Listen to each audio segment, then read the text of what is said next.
Mr. Gupta, we'll just have to also address Mphasis, which has been slightly sluggish today in trade. Let's go across to Rahul Dayama with the management of Mphasis. So firstly, I think I'm very happy with the overall performance. I think our core business has grown really well, both in direct core as well as HPDXE.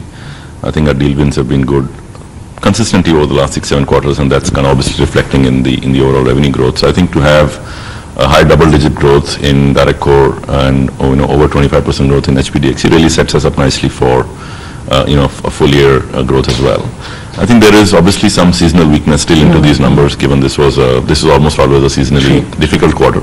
But despite that, I think we managed both revenue growth and margin. We've retained a pretty healthy margin as well the quarter. Coming to digital risk, I think confluence of factors. Firstly, the market volatility doesn't help, especially as it relates to certain project-based. We do a lot of due diligence, business on the mortgage securities. So that business just took a pretty big beating with market volatility that happened in Q4 calendar and Q3 for us. Secondly, I think the mortgage volumes are still pretty challenged given the interest rate environment in the US. So certain deal wins got pushed out. So I think that kind of played up in the DR. So that was probably the only red spot we had on a growth. Obviously it declined. We think on a sequential basis we'll find growth back into that business in Q4. All right. So sequentially, of course, I don't think that industry is out of the headwinds yet. But I think from our portfolio perspective, if sequentially if you see growth in DR, that becomes another growth vector, at least for a QQ basis. All right. Surya, on the margins front, decline of 60 basis points, 16.8.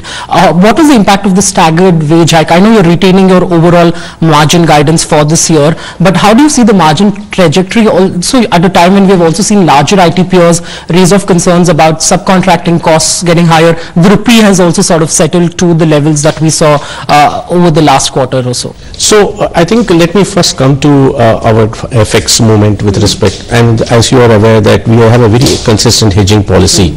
So we are quite insulated to any dollar rupee movement.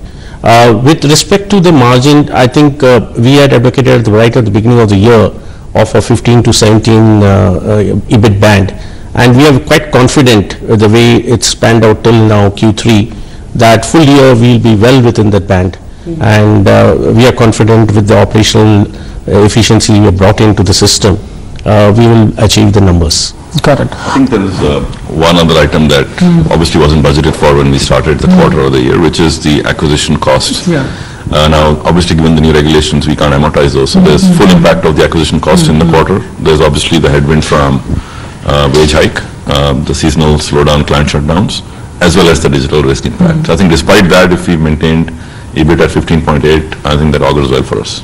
But Nitin, also Jan is the time when you sort of see IT spends. How's the commentary like? There are already murmurs about macroeconomic uncertainty, vis-a-vis US Brexit also. We don't know which way it will really go. Do you see FY20 to be softer compared to this financial year from a demand perspective especially? I think it's too early to call out FY20. We'll probably have a better idea over the next couple of months, and when we do our fourth quarter call, we'll give you more color. But in terms of client impact, of course, there are segments of the market that have called for a slowdown, but we are not seeing any of that, at least in the current commentary from clients yet. Thing to note, though, is in our business there is also good upside opportunity when clients are looking to take cost out. Only thing is you have to have the right set of service offerings to do that. So I think we are confident that we have a pretty good complement of services, both for digital transformation, core application transformation, and cost takeout. We'll have to wait for at least another quarter to see how the demand pans out. On the acquisition front, you announced an acquisition, Surya, this quarter. How do you see that adding to the revenues, to the margins as you go ahead? It's been, would we see the full effect starting Q4 and then sort of playing out as we move? Yes. So I think the acquisition had two-pronged approach. One, the revenues from the asset as it is, which we had already called out, it will be less than 1% of our total revenues. But more importantly, with the expertise which has been, capabilities which are coming as part of the acquisition, that will drive growth in other clients with that particular capabilities. So we are confident that is actually a driver for our direct channel growth. Got it. Nitin, lastly, analysts have penciled in a 12 to 13% dollar revenue growth for this year, which you would, by all fair estimates, really tide through. So will the next financial year also see that growth momentum continue? Somewhere I'm trying to get a sense of where is all of this leading to? I think, again, go back to what I initially said.